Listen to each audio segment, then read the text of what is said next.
Voilà, shalom, shalom. Aujourd'hui, nous allons partager sur un thème. Donc, le thème, ça va être Dieu regarde au cœur et non à l'apparence. Voilà, donc c'est tiré du verset de 1 Samuel, verset 16 à 7. Donc, je vais lire. L'Éternel dit à Samuel, ne prends point garde à son apparence et à la hauteur de sa taille, car je l'ai rejeté. L'Éternel ne considère pas ce que l'homme considère. L'homme regarde à ce qui frappe les yeux, mais l'Éternel regarde au cœur. Voilà, donc le thème c'est ça. Donc le thème c'est que Dieu ne regarde pas l'apparence, mais Dieu regarde au cœur, mes bien-aimés. Donc nous savons que le Dieu est esprit, notre Seigneur est esprit, et il est important que nous réalisons que, sachant qu'il est esprit, donc lui regarde le cœur de l'homme. Il regarde le cœur d'un croyant, il regarde le cœur d'un chrétien, d'une chrétienne. Dieu regarde le cœur. Dieu ne regarde pas l'apparence. Ça veut dire quoi? Ça veut dire que si, par exemple, je fais vœu de Naziria, hein, c'est le fait de laisser les cheveux ou de me consacrer au Seigneur, hein, dans la prière, de me mettre à part, hein, me mettre à part pour le Seigneur, et avec comme signe, donc on laisse les cheveux pousser. Donc à ce moment-là, je fais un vœu de Naziria. Alors, si mon cœur n'est pas pur, si mon cœur n'aspire pas à marcher dans l'obéissance à la parole de Dieu, si mon cœur aime pas mon prochain comme moi-même, donc mon vœu Naziria est nul. Voyons-nous. Prenons le cas des bien-aimés où ils s'isolent pour uniquement servir le Seigneur. Ils mettent par exemple des habits, signe d'appartenance à Christ ou signe d'appartenance au sacerdoce, à l'œuvre du Seigneur. Donc, nous les hommes, nous regardons ses frères ou ses sœurs porter ces habits qui montrent que ils servent le Seigneur, qui montrent que ils se sont mis à part pour le Seigneur. Mais le Seigneur, lui, il voit pas l'apparence que nous voyons, nous les hommes. Le Seigneur, il voit le cœur. Est-ce que dans mon cœur manifeste l'amour de mon prochain? Est-ce que j'aime mon prochain comme moi-même? Est-ce que j'aime mon Dieu de toutes mes forces, de toutes mes pensées? Est-ce que j'aime mon Dieu? Est-ce que je le mets en première place? Est-ce que j'aime mon prochain comme moi-même? Si le cœur ne suit pas mon apparence, Dieu me rejette. Parce que Dieu, il voit le cœur. Ou ce que j'ai consacré pour le Seigneur est nul.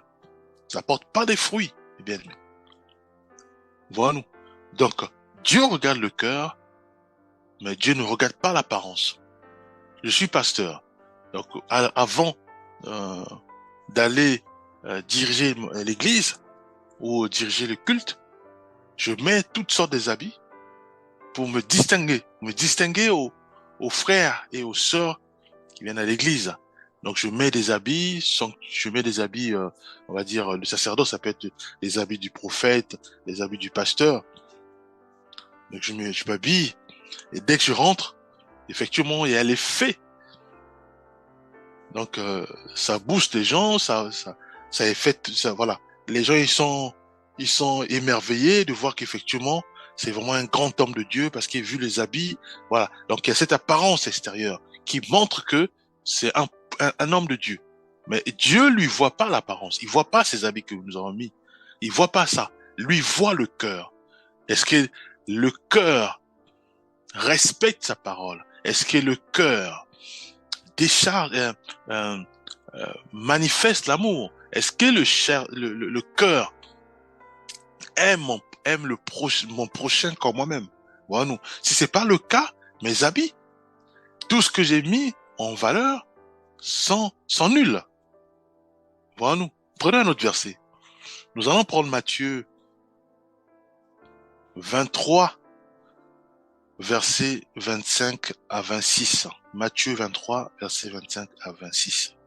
Malheur à vous, scribes et pharisiens hypocrites, parce que vous nettoyez le dehors de la coupe et du plat, et qu'au-dedans, ils sont pleins de rapines et d'intempérance. Pharisiens aveugles, nettoyez premièrement l'intérieur de la coupe et du plat, afin que l'extérieur aussi devienne net. Voilà. Donc ici, le maître nous enseigne d'abord à nettoyer notre cœur. Une fois le cœur nettoyé, maintenant, il y aura ce qu'on appelle l'effet du cœur fera que ce cœur va maintenant impacter l'extérieur. Si je suis une personne qui garde les rancunes, c'est-à-dire que quand voilà, je prends un exemple qui est très simple. J'enseigne à l'église et qu'il y a un autre frère qui vient pour me dire, ah mais il y a où il fait du bruit par exemple. Et du coup, moi ça m'énerve. Ah mais attends, moi j'enseigne, lui il fait du bruit. Donc je deviens colérique dans mon cœur, donc je manifeste la haine dans mon cœur. Voilà nous. Et en faisant ainsi, ça veut dire quoi? Ça veut dire que la haine là va faire que ça va impacter mon extérieur. Ça veut dire que à force, je commence à enseigner, soit c'est la sœur qui vient s'agiter ou faire un peu du bruit ou courir par-ci par-là ou voilà. Et du coup, ça s'accumule jusqu'au point où en pleine prédication, je commence soit à parler durement à cette sœur ou à parler durement à à ce frère. Voilà. Pourquoi? Parce que tellement que la haine s'est accumulée dans mon cœur et ça a impacté mon extérieur. Et c'est ce que le maître nous enseigne. Le maître nous demande maintenant de nettoyer notre cœur, parce qu'à force de nettoyer notre cœur, fera que le cœur, comme il est bon, il manifeste la joie, il manifeste les fruits de l'esprit, il manifeste euh, le l'amour du prochain, comme soi-même. Il manifeste l'amour de notre Dieu. À ce moment-là, ce cœur-là va impacter notre extérieur. Les bien-aimés verront en nous un frère qui est doux, qui parle pas durement à, à son prochain ou à son épouse ou à ses enfants, par exemple. Voilà, nous, les bien-aimés, ceux et celles qui nous entourent, verront en nous euh, euh, un frère, une sœur zélés pour le Seigneur. Voilà, nous, parce que tout part du cœur. Donc, le Seigneur nous demande à nous d'abord de nettoyer notre cœur. C'est quoi nettoyer le cœur? Ça veut dire tout ça pour dire que si moi j'étais colérique, je dois prier pour que Dieu m'aide à ne plus manifester la colère. Si, par exemple, je détestais les autres ou je méprisais les autres, Dieu me demande à moi de prier pour que le Seigneur m'aide à nettoyer mon cœur, de ne plus mépriser les autres. Si je voulais, Dieu me demande à moi de prier pour que je puisse plus voler, parce que en faisant ainsi, Dieu nettoie mon cœur. En moi, maintenant, je manifeste l'amour du prochain, je manifeste l'amour de mon Seigneur, et comme le cœur est nettoyé, et maintenant, le cœur va impacter l'extérieur. Et les bien-aimés verront en nous euh, que nous portons Christ, que nous marchons selon le modèle de Jésus-Christ, mes bien-aimés. Voyons-nous, à ce moment-là, oui, il y aura des témoignages. Les bien-aimés, c'est pas moi qui va témoigner, mais non, c'est ceux et ceux qui nous entourent verront en moi un grand changement. Le frère manifeste la bonté, manifeste la bienveillance, manifeste dans ses propos, il y a la douceur. Dans ce qu'il dit, il y a la douceur. Voyons-nous, prenons un verset. Prenons, euh, nous allons prendre quand même Proverbe 21, verset 2. Tous les chemins de l'homme sont purs à ses yeux. Je répète, tous les chemins de l'homme sont purs à ses yeux. Mais c'est l'Éternel qui pèse les esprits. Voilà-nous, mes bien-aimés. Est-ce que c'est vrai que je parle en souriant? C'est vrai que je parle avec joie? Est-ce que le cœur suit mes actions? Est-ce que quand je souris avec un frère, est-ce que dans mon cœur, est-ce que j'aime ce frère? Est-ce que quand je souris avec un collègue de travail, est-ce que mon cœur aime ce collègue? Si c'est pas le cas, mes bien-aimés, nous devons nous repentir. C'est ça ce qu'on appelle la repentance. Parce que euh, si moi, je fais ce qu'on appelle l'hypocrisie, c'est-à-dire que euh, je parle avec douceur, je parle avec des paroles d'encouragement et que mon cœur n'aime pas ce frère, n'aime pas cette sœur, n'aime pas mon collègue, n'aime pas mon responsable, n'aime pas mon voisin, mes bien-aimés, nous avons échoué. Pourquoi? Parce que le Seigneur nous demande de nettoyer d'abord notre cœur. Voilà nous, de nettoyer d'abord notre cœur. Or, nous, on le faisons pas. Nous voulons appliquer la hypocrisie. Ça veut dire que nous désobéissons volontairement à la parole du Seigneur, qui nous demande à nous de nettoyer notre cœur. C'est quoi nettoyer le cœur? Ça veut dire que je dois tout faire pour aimer mon patron. Je dois tout faire pour aimer ceux qui me persécutent. Je dois tout faire pour aider, pour aimer mon collègue. En quoi faisons la prière? Parce que mon cœur ne veut pas. Parce que mon corps ne veut pas. Je te prie, Seigneur, j'ai un cœur qui est dur. J'ai mon corps qui aime pas mon patron. Parce qu'il m'a fait ça, il m'a fait ça, il m'a fait ça. Maintenant, aide-moi à l'aimer, à manifester l'amour du prochain, à l'aimer comme moi-même. Bon, Dieu va agir puissamment dans notre vie. Et à ce moment-là, qu'est-ce qu'on a fait? On a obéi à la parole du Seigneur qui nous demande de nettoyer d'abord notre cœur. Voilà. Pourquoi? Parce que en aimant, en manifestant l'amour envers mon patron, envers mon époux, envers mon épouse, envers mes parents, envers mes collègues, mes amis, mes voisins, à ce moment-là, le voisin, il verra en moi que non, lui, il parle pas par hypocrisie. Parce que je vois les actions qui émanent de son cœur. Voilà, parce qu'ils savent, ils disent, ah, celui-là, quand il parle, non, ça c'est hypocrisie. Il va pas faire ça. Ou alors, j'ai faim. Ah, ok, mais on doit prier pour ça. Voilà. Mais j'ai faim. Ah, prions et puis je te donne quelque chose à manger. C'est différent. Voilà. On prie, on laisse, sachant que tu as du pain chez toi à la maison. Le voisin sait qu'il a le pain et le chez à la maison. Il a rien. Il dit, ah, vraiment, c'est difficile chez moi ici, là, c'est compliqué. Je sais pas comment faire. Alors, toi, tu dis, on va prier. On prie après, tu dis, écoute, Dieu va pouvoir. Mais le voisin sait que tu as du pain. Voilà. Or, on prie. Après, tiens, moi, j'ai du pain ici, on va partager. Là, le voisin sait que, ah, ce qu'il vient de dire, ça s'est accompli par les actions. Donc, il sait que là, il n'est pas hypocrite. Là, vraiment, il a manifesté l'amour du prochain. Or, l'autre, le premier cas, non. Il était hypocrite parce qu'il a prié, sachant qu'il a du pain, et il n'a pas fait ce qu'on appelle il n'a pas partagé. Voilà nous. Donc, c'est important de nettoyer d'abord le cœur. Donc, après, je sors, je mets les habits pastoraux, je mets les habits du prophète, je mets les habits d'un frère. Donc, je mets les habits, voilà, je me dis, voilà, je suis saint, et j'arrive à l'église, je suis saint, je parle. Mais non. Mais le voisin, il sait que ce frère ou cette sœur est hypocrite. Voilà nous. Donc, nous devons nettoyer d'abord notre cœur. Nous devons nous poser des questions. Seigneur, est-ce que réellement je suis hypocrite? Dieu va nous parler. Que oui, tu es hypocrite. Pourquoi? Parce que tu as de l'argent, tu caches. Ton père souffre, tu sors pas l'argent pour l'aider. Sachant que Dieu, il dit, à moi, c'est lui qui donne la richesse. C'est lui qui donne, qui pourvoit. Mais bien aimé. Oui, tu es hypocrite. Quand tu parles avec tes frères, avec tes sœurs, c'est juste pour leur faire plaisir. Et après, tu changes de voix, tu n'agis pas.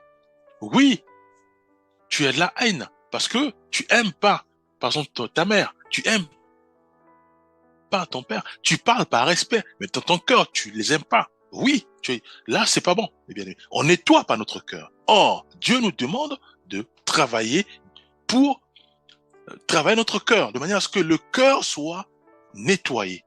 Et à ce moment-là, le cœur va impacter l'apparence. Et mon père verra en moi un enfant qui est doux, un enfant qui aime le Seigneur, un enfant qui véhicule un témoignage des chrétiens, des chrétiennes. Si je suis une sœur, voilà-nous, mes bien-aimés. Donc, nous devons nettoyer notre cœur. Prenons un cas, prenons un autre verset. Galates 5, versets 22 à 23. Mais le fruit de l'esprit, c'est l'amour, la joie, la paix, la patience, la bonté, la bienveillance, la foi. Même la foi fait partie du fruit de l'esprit. Voyons-nous, la douceur. On parle aussi de la maîtrise de soi, mes bien-aimés. Or, si dans notre cœur, le cœur est habitué à ça, le cœur est nourri par ça, ça veut dire quoi? Ça veut dire que je prie, Seigneur, que mon cœur manifeste la maîtrise de soi. De manière à ce que, si on vient me bousculer par la parole, mais tellement que je suis imbibé de la maîtrise de soi, parce que c'est l'Esprit Saint de Dieu qui se manifeste puissamment sur ces talents-là, à ce moment-là, rien ne m'affecte. Je reçois des flèches, je reçois toutes sortes de paroles blessantes, je suis serein, parce qu'il y a le Saint-Esprit qui se met à l'œuvre. Voilà nous. Et là, le frère cette sœur qui parle durement contre moi, verra en moi que vraiment le frère il a changé. Ah, le frère, avant quand je parlais comme ça, il réagissait aussitôt, à chaud. Il était où, il réagissait. Mais là, il est tranquille, il est dans la joie, dans la douceur. Voilà nous. Et il va imiter. Il va dire, ah non, tu dois commencer à faire comme lui parce que effectivement le chemin que je suis, c'est pas bon. Voilà nous. Rien que par notre façon d'être, nous enseignons aussi aux autres qui nous font du mal, par exemple. Voilà nous. On parle de la bonté, on parle de la foi, mes bien-aimés. Donc, si aujourd'hui il y a des soucis ou j'ai des difficultés à payer le loyer, ou même, je sais pas si j'aurai par exemple ma bourse pour les jeunes, les étudiants. Voilà nous. Alors du coup, on perd la foi. On tombe dans toutes sortes de dépressions, dans toutes sortes d'inquiétudes. On n'arrive plus à dormir. On est obligé de prendre des cachets, des médicaments pour dormir. Là, on n'a pas la foi. Voilà nous. Or, nous devons nettoyer notre cœur. Donc le cœur, c'est ça aussi. Nettoyer le cœur à ne pas manifester la peur. Nettoyer le cœur à ne pas manifester tout ce qui est tristesse. Voilà nous. Nous devons nettoyer le cœur de manière à ce que le cœur puisse dégager la foi, manifester la foi à notre Seigneur Jésus-Christ. Voilà nous. Donc Dieu voit le cœur, mais Dieu ne voit pas l'apparence, mes bien-aimés. Donc si vous voyez un bien-aimé avec le vœu de Nazaréa, avec voilà toutes sortes de choses, ou non, pour prier, vous devez mettre le voile, vous devez mettre les foulards. C'est bien toutes ces choses. Voilà nous. Mais est-ce que le fait d'être en vœu de Nazaréa, de faire le vœu de Nazaréa, ou le fait de mettre tout ce qui est voile, ou foulard, pour prier, est-ce que ça fait de nous une sœur ou un frère pieux pour le Seigneur? Non. Pourquoi? Parce que Dieu ne voit pas l'apparence. Dieu ne voit pas les vœux de Nazaréa. Dieu ne voit pas, premièrement, le vœu de Nazaréa. Dieu ne voit pas, premièrement, les foulards. Dieu ne voit pas, premièrement, il voit pas les voiles. Il voit pas tout ça. Il voit le cœur, mes bien-aimés. Il voit le cœur.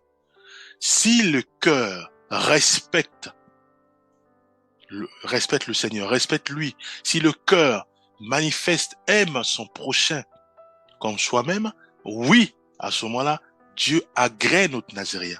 Oui, à ce moment-là, Dieu agrée tout ce que nous faisons comme action, bien aimé. Mais tant que le cœur n'est pas réglé, tant que le cœur ne respecte la parole de Dieu, tant que le cœur est rempli de la haine, est rempli de méchanceté, est rempli de toutes sortes de péchés, mes bien-aimés, que nous soyons, que même quand nous jeûnons, quand nous sommes en période de jeûne et prière, si dans mon cœur je déteste mon mari, le jeûne n'est pas agréé par le Seigneur, mes bien-aimés. Nous ne nous trompons pas. Dans mon cœur, je déteste mon père, je déteste mon épouse, je déteste mes frères, je déteste mes sœurs, je déteste mon voisin. Le jeûne n'est pas agréé. Le vœu de Nazaréen n'est pas agréé. Les foulards que nous portons, les voiles que nous portons. Bien aimé, c'est rien. Pourquoi? Parce que il voit le cœur. Prenons un verset. Prenons 1 Pierre 3, versets 3 à 4. Je vais lire, que Jésus-Christ sont sur sa parole. Ayez non cette parure extérieure qui consiste dans les cheveux tressés, les ornements d'or ou les habits qu'on revêt, mais la parure intérieure est cachée dans le cœur. La pureté incorruptible d'un esprit doux et paisible qui est un grand prix devant Dieu. Voilà, nous bien-aimés. Donc, si aujourd'hui, je suis devant vous, j'enseigne, j'exhorte, et que j'ai mis les habits somptueux, j'ai mis de l'or. Si vous dites, ah, mais vraiment, ça c'est un puissant de Dieu, voilà, Dieu l'a béni,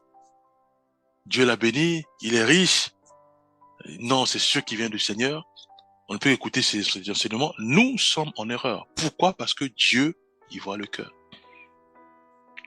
Dieu ne voit pas l'or, il voit pas les habits somptueux, il voit pas les voitures. Non, il voit le cœur, bien aimé. Donc, si je vois un pasteur bien habillé, qui est riche, je dois pas automatiquement dire que c'est Dieu qui l'a béni. Je dois pas automatiquement dire que non, il marche sur les voies du Seigneur. Je dois pas automatiquement dire que non, il mène une vie de sainteté. Pourquoi? Parce que Dieu me dit que nous, les hommes, nous voyons ce qui frappe les yeux. Nous voyons l'apparence. Voyons-nous. Et c'est comme ça que nous tombons bêtement. Parce que lui, notre Seigneur, il voit pas ça. Lui, il voit le cœur. Voyons-nous. Souvenons-nous du maître avec le jeune riche, où il est venu voir le Seigneur. Il était riche. Voilà, jusqu'à dire au Seigneur que non, moi je respecte la loi. Mais Dieu va lui dire d'aller vendre ces choses. C'est un test pour lui. Et de suivre le Seigneur. Suivre le Seigneur, c'est quoi? Ça veut dire que de ne pas attacher à la richesse. C'est un test pour lui. De ne pas attacher à sa richesse. Parce que lui, effectivement, il est attaché à sa richesse. De ne pas trop donner la foi à la richesse. Mais de donner la foi au Seigneur. Le cœur, mes bien-aimés, c'était le cœur. Il fallait le traiter. Parce que le cœur doit être traité. S'il est mauvais. Le cœur attaché à la richesse, le cœur est attaché à ces pasteurs qui s'habillent en or, des habits et autres, pour dire que voilà, Dieu les a bénis. On peut que les suivre parce qu'ils enseignent correctement. Non, le cœur n'est pas traité, mes bien-aimés. Le cœur doit être façonné à l'image de Christ. Il voyait le cœur, mais il voyait pas l'apparence. Voilà, il n'a pas vu ce jeune riche qui était reconnu, qui était identifié comme étant un jeune riche. Voilà, il parlait avec le maître, mais le maître lui a fait comprendre que c'est le cœur qui devait être nettoyé, traité, et non l'application de la loi, qui n'est autre que l'extérieur, c'est-à-dire que le fait de s'habiller avec des soutanes, le fait de s'habiller ou de faire des jeux de Naziria, ou de porter des sacs. Bon, je parle au temps d'Israël, hein, ils portaient des sacs pour faire le jeûne, des sacs voilà. Voilà, ça, on est dans la loi.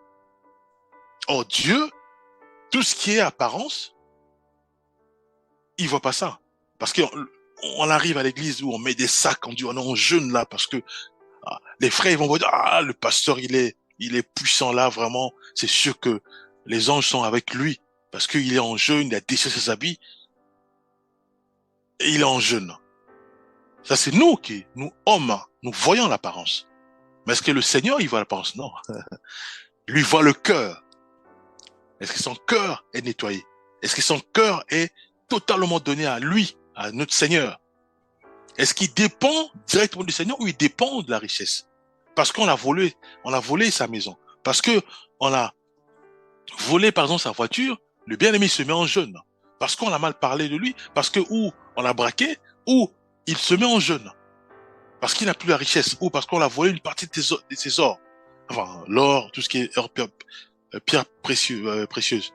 Il se met en jeûne. Et l'église dit, non, c'est pas normal. Il est en jeûne. C'est normal parce que on l'a volé, donc c'est normal qu'il soit en jeûne. Il doit demander la restitution. Mais le Seigneur, le Seigneur, est-ce qu'il va agréer son jeûne ou pas? Or, lui, pour agréer son jeûne, il doit voir son cœur. Est-ce qu'il pardonne? Parce que Dieu demande à ce qu'on puisse aimer nos ennemis, ceux qui nous font du mal. Est-ce que c'est le cas pour lui? Non. Et le jeûne n'est pas agréé. Donc, il peut beau mettre des sacs, il peut beau acheter voilà, rouler par terre, le cœur n'est pas agréé par le Seigneur. Donc, le jeûne n'est pas agréé. Voyons-nous. Donc, le Seigneur, il voit le cœur. Donc, ça veut dire que aujourd'hui, là, si moi, je vais dans une église pour prier avec les bien-aimés, hein, ce qui est conseillé, de prier ensemble avec les bien-aimés, et que il y a un grand homme de Dieu qui arrive avec des soutanes, avec des habits, voilà, soit du prophète et autres, faut pas que l'apparence, mais qu'on appelle, faut pas que je sois frappé par cette apparence. Non. Je dois au contraire tirer instruction de ce qu'il va me donner comme enseignement. Et je loue le Seigneur, c'est tout. Alors, est-ce qu'il faut que je fasse comme lui? Parce qu'il y a des bien-aimés qui disent, voilà, venez, donner de l'argent, ou bien venez même toucher cette pierre-là, prier, voilà, toucher cette pierre-là. C'est sûr que vous aurez, bon, on l'a vu à l'église, hein, où les gens ils venaient, ils mettaient des pierres à l'église pour dire, voilà, on a des projets, donc venez toucher la pierre, et quand vous touchez la pierre, déposez aussi les offrandes, à ce moment-là, Dieu va vous bénir. Alors, là, c'est bon. Ce n'est plus bon. Pourquoi? Parce que, euh, il y a aussi la parole de Dieu, voilà, on doit tout filtrer par la parole de Dieu. Alors, est-ce que je dois courir? Parce que je l'ai vu avec des habits, je lui ai dit l'or, je dois faire tout ce qu'il me demande de faire. Non, mes bien-aimés. Je dois m'appuyer sur la parole de Dieu, puisque, souvenons-nous aussi des chrétiens de Béret, hein, qui examinaient tout par la parole de Dieu, hein, qui voyaient, voilà, c'est pour ça qu'il est important de lire la Bible. En lisant la Bible, on sait tous que les hommes de Dieu, quand ils parlent, c'est sur la base de la parole de Dieu. Et quand ils parlent, si c'est par révélation, on sait que la personne qui donne la révélation, c'est le Saint-Esprit. Or, le Saint-Esprit, il ne peut que parler sur la parole de Dieu. Puisque Jésus-Christ dira il va prendre ce qui est en moi pour vous l'enseigner. Et on sait que Jésus-Christ, c'est la parole. Voilà. Donc, juste pour dire quoi? Juste pour, tout simplement pour dire que, nous, les hommes, nous regardons l'apparence. Nous regardons ce qui frappe les yeux. Or, Dieu ne regarde pas l'apparence. Dieu regarde le cœur. Voilà. Alors, nous, on a toute tendance maintenant à copier ces hommes de Dieu de manière à ce que on commence aussi à faire ce qu'on appelle le vœu de Naziria. On commence aussi à mettre des foulards, hein, pour les sœurs, ou à mettre des voiles. C'est pas mauvais, hein. Je ne déconseille pas ça. Donc, on peut prier, hein, avec les foulards, on peut prier aussi avec des voiles. Ça, c'est, voilà, c'est biblique aussi. Alors, donc, on a tendance à suivre, à faire le suivi, et non à appliquer la parole de Dieu qui nous demande d'abord de nettoyer d'abord notre cœur. C'est bien tout ce que nous faisons, hein, faire le vœu de Nazaria, prier en utilisant le foulard, prier en utilisant le voile, prier en étant consacré, c'est-à-dire qu'en se mettant à part, hein, dans les jeûnes, les prières, ça c'est bien de le faire. Mais c'est mieux de le faire aussi quand le cœur est nettoyé. Voilà. Donc c'est ça le but de ce message, de nettoyer d'abord notre cœur en faisant ainsi.